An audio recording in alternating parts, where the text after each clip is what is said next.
पाकिस्तान तहरीक इंसाफ के मैंने इनका एक डायलॉग जो है बड़ा मशहूर हुआ है, पहले ये अपना डायलॉग बोलेंगे फिर मैं अपना डायलॉग बोले ब्रदर। मैंने शरफजल खान, मेरे मुखालफिन कह रहे थे कि सनाउल्लाह के नाम पे जो है वो कांटा लग गया है, ये नहीं आ सकता हल्के में, इलेक्शन हल्का नहीं लड़ सकता, आप उनको वोट दे के ज़ाया करोगे, ये तो ये है। मैंने फिर उनको कहा कि मैंने कहा देखें जी, इज्जत मेरे अल्लाह वाहदहू ला शरीक के हाथ में, आप कौन होते हैं ये फिरौनी दावे करने वाले और खुदाई दावे करने वाले, ऐसे तो काम नहीं चलेगा। कुरान में तो आता है वतुइज़्ज़ु मन तशा वज़ुल्लु मन तशा।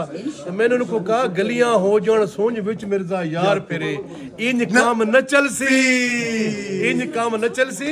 वोट जेड़ा है इमरान खान दा है, वोट इमरान खान दे नजरिए दे, वोट ला इलाहा इल्लल्लाह दे, वोट इमरान खान गुलामी दे खिलाफ है, एब्सोल्युटली नॉट द वोट है, उस पे वो सारे जुनून ने भाईजान। क्या बात है। अब आपका डायलॉग। अब मेरे डायलॉग की बारी है। मैं आज स्पीकर ने जो है मुझ पे इल्ज़ाम लगाया है कि मैं ऐवान के अंदर सिगरेट पी रहा था, तो हजरत को वो मासी बतुंगड़ी जो है, वो क्या नाम है, मरियम औरंगजेब, वो ये सारा प्रोपेगंडा करती है। और उन्होंने टिकटॉक पे ये मतलब एक टिकटॉक चल रहा था कि जी मरबत साहब जो है वो उन्होंने ऐवान में सिगरेट पिया, और किसी ने कहा कि ऐवान में सिगरेट अगर किसी को अच्छा नहीं लगता है तो बाहर निकल जाए। ये एक लोग मजे के लिए टिकटॉक बनाते हैं।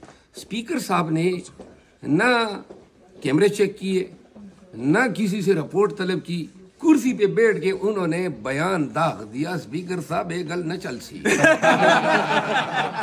ये गल न चल सी। और अभी आप हमारे जबान पे आ गए, छेड़ा आपने हैं, इंशाल्लाह तसली बख्श टुकाई करूंगा आपकी।